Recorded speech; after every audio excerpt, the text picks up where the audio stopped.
expose your authentic self, your weirdness will come out. And people used to give Mitt Romney a hard time for not sharing enough. This is just part of who he is. Once again, Ari, you and I prove this every single day to everybody that loves us. Or just thinks we're weird. I mean. Yes, exactly. So yeah, and maybe being on camera or exposed gives you more, you know, sympathy. But I mean, it does look a little germophobic, but it's just like who he is inside. You have to be who you are. I'm with you there. I would have been a ho-ho guy. Mine would have been ho-hos, by the way, in case you're wondering, not Twinkies. Twinkies are good, and they never go bad, is the thing. They're about the right height. They are the right height. Well, I'm glad we had a chance to discuss this. Yes, I do Important news. Chuck Todd, as always, good to see you.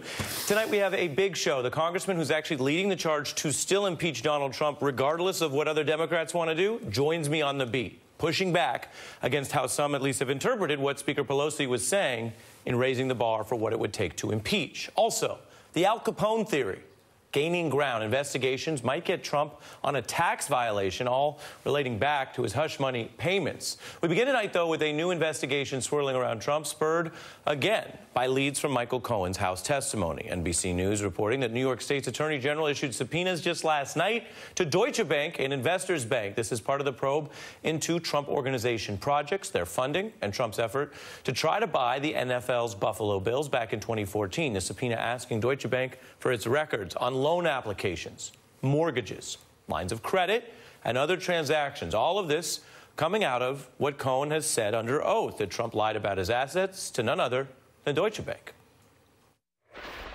Did the president ever provide inflated assets to a bank in order to help him obtain a loan? These documents and others were provided to Deutsche Bank on one occasion where I was with them in our attempt to obtain money so that we can put a bid on the Buffalo Bills.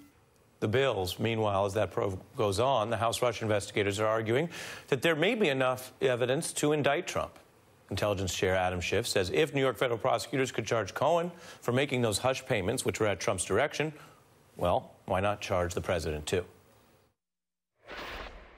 It's very difficult to make the argument that the person who was directed and was coordinated should go to jail, but the person who did the directing and did the coordinating should not.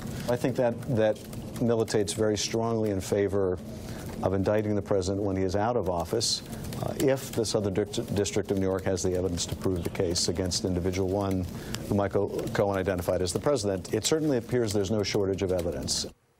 I'm joined tonight by former federal prosecutor Jim Walden, who's represented a witness in the Mueller probe and dealt with that team. Maya Wiley, former counsel of the mayor of New York City and a civil prosecutor in the very hot Southern District of New York, where she had the experience there, and they have pursued the Cohen case, among others. And politics editor for The Root, Jason Johnson. Jim, what does it mean for investigators to grab this bank stuff? And I think a lot of people might wonder, what were they waiting for? Well, it's really a cook-the-books investigation, right? You've got assets that the Trump organization owns, and those assets should have values that are the same if you're putting them on your taxes, or you're putting them on an insurance policy, or you're borrowing against them. And what Cohen's testimony is, assuming that he's being truthful, is that they had two sets of valuations. They would give a lower set to the tax authorities so that they'd pay lower taxes, and then they would pump up the values in filings with the banks or the insurance companies. I think what you're referring to is lying and stealing. That would be another way to put it. Right. If you underpay your taxes, you're stealing from other taxpayers. So Paul Manafort didn't just defraud the United States. He defrauded a lot of the rest of us who were paying taxes honestly. And then that's the stealing. The lying is, as you described, to all these other regulators. Do you think, though, at a certain level, some of the New York folks should have been on this earlier? I mean, you have to understand that people would look at this and say, well, the Trump org has been widely known to be shady for a long time. What were you waiting for? And if you're only doing it because he's president now, is that itself suspicious? So I think that there's certainly going to be people that cry political foul over this, but what didn't the prosecutors have before they issued the subpoena? They didn't have Michael Cohen's public testimony. I mean, that was an airing of information that no one had yet. So I don't really think that it raises red flags that prosecutors are now You're saying it's actually flipped, that when you have an insider basically spilling the goods, you have have much more support. To do it willy-nilly off suspicion or without that might actually be the more political version. I agree with you wholeheartedly. So if they had issued these subpoenas without any real basis in fact, they'd be accused of overreaching. Maya, take a listen to Adam Schiff talking about some of the reasons that Donald Trump wants to run for re-election. This might not seem like something for a legal analyst, and yet, according to Schiff, it is. Take a look. I'm sure that it has occurred to the president that there is a prospect that he may be indicted when he leaves office, and the longer he stays in office, and if he is able to avoid the statute of limitations by remaining in office, that is a consideration that has not escaped him. Is that a fair point, or are the Democrats sort of girding for the idea that Mueller may not have the goods based on the rumors we're hearing and the way they're raising the bar on impeachment, and now they're just saying things like that to kind of take a shot at him? Well, the way I hear that is, first of all, it literally could be true. So if you have a policy where the Department of Justice says we will not indict a sitting president, if you have the House Majority Leader saying we won't institute a process of impeachment unless we know we essentially can get the conviction out of the Senate, that he's essentially saying if these things are all true, then the net result would be he could simply game the system. He could literally run for re-election and avoid potentially prosecution if he's in office long enough. And so the way I hear that is an actual public discussion we need to have about how we go about in such historic times. I mean, we really have not had a president under this level of scrutiny for this number of potential crimes, which he has not been proven guilty of, but that's the point, right? How does the public have an accounting? An election is one way. If the public re-elects him and his intention was to avoid prosecution, what does that mean for the country? And I think that's actually an important conversation for a politician to raise, because it's a national one. Jason, important, but also kind of profoundly dispiriting. Well, yeah, because especially if the president is running for re-election, Ari, and does so and successfully gets re-elected with the assistance of the very people he's been investigated as to whether or not he's working with. See, that's the real question. The idea of Trump running again with the possibility that he has conspired with foreign entities or even domestic entities in order to ensure or put the thumb on the scale of his chances to be reelected is one of the things that brings his whole running for reelection into question. But I'll also say this, and this is really key, and I don't think this can be understated. Donald Trump probably does get reelected because most incumbent presidents do. And so I think a lot of the Democrats are wisely saying, look, there's a good chance this guy could stay in office. So and you're either we saying can that, sit back, you know, people listening to this, you're not saying what you're rooting for. You're saying, Jason Johnson, here we are, it's early, a lot could change, but you're saying the historical trends, the nature of incumbency in the economy, Trump or not, you're saying you see him as on a path to re-election. Yes. The vast majority of sitting incumbent presidents get reelected. Look, Donald Trump has some weak fundamentals, but I think the Democrats would be foolish to be banking either on impeachment or Mueller or anything else and assume, well, he's going to be out of office next year, so let's hold our powder. No, this guy is likely to be reelected president in 2020 unless something miraculous happens, and Democrats need to be prepared for constantly investigating him and holding him accountable, because to think that the American people will would be a very foolish gamble. Well, look, I'm going to disagree with that in the sense that we don't know what's going to happen. But this is unprecedented times. We simply are, if he is up for re-election, we've just never seen the American people presented with this set of questions, and we don't know what will be public by then, because the House does have oversight authority and will be conducting that. And there's one thing we should not forget. Roger Stone is going to trial. And what that means is that's public.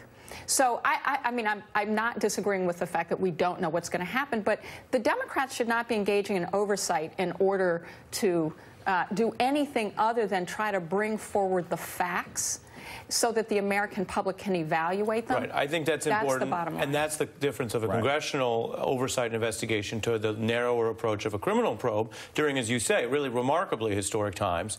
When you look at the financial piece, one of the reasons you talk to witnesses is because they were there.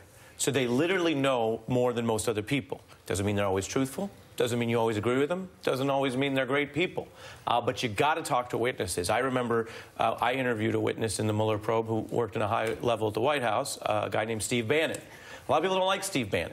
But Steve Bannon is a key witness. And so I interviewed him really for the same reason Mueller did. And I want to revisit something he said that is pretty interesting with new subpoenas against Deutsche Bank. He said this back in the day. It's all about money laundering. Their path to effing Trump, that's how he talks, goes right through Manafort, Don Jr., and Kushner. It's as plain as a hair on your face. It goes through Deutsche Bank and all the Kushner expletive. Was he onto something? Well, I think based on what we know, and again, we don't know a lot, but there is a lot of there's a whiff of corruption around all of this. And so the old prosecutor adage is follow the money. And that's exactly what they're going to do in this case. Well, and I think it's more than a whiff. It is very specifically Michael Cohen as the fixer and the lawyer name-checking Deutsche Bank on the Buffalo Bills deal. I mean, it's quite specific. And then it's Steve Bannon, who's a Trump ally, saying they can get him on money laundering. He's worried about it because he thinks they can do it, not that it would be an overshot. And then you add to that, Maya, the fact that Deutsche Bank happens to be a bank that's already been found by regulators to do Russian money laundering. Yes, and with the Trumps being very explicit years ago about the fact that Russians are their primary source of financing. So when you start to pair all this together, this is one of the reasons why so many people want to see as much of the evidence as possible in the American public. So putting aside which mechanism, whether it's House oversight, whether it's the Roger Stone trial, I think what is critically important here is that there is a public accounting. Michael Cohen has made it clear that from his vantage point within the Trump organization, this was business as usual. Before I let you go, Jason, I want to show something that Ted Lieu posted in response to some news we broke on the show last night, which was in this Fox News case about covering Stormy Daniels, the lawyer for a former Fox News employee told us, look, if Congress subpoenas her client, that would override the hush NDA agreement she has with Fox News. The Congressman Lieu basically posted, sometimes the shorter the tweet, the more clear. He said, oh, do you think this is an avenue that it makes sense for congressional Democrats to look at, or, notwithstanding our interest in the story, is getting out into subpoenaing Fox News employees a little farther than where they need to focus?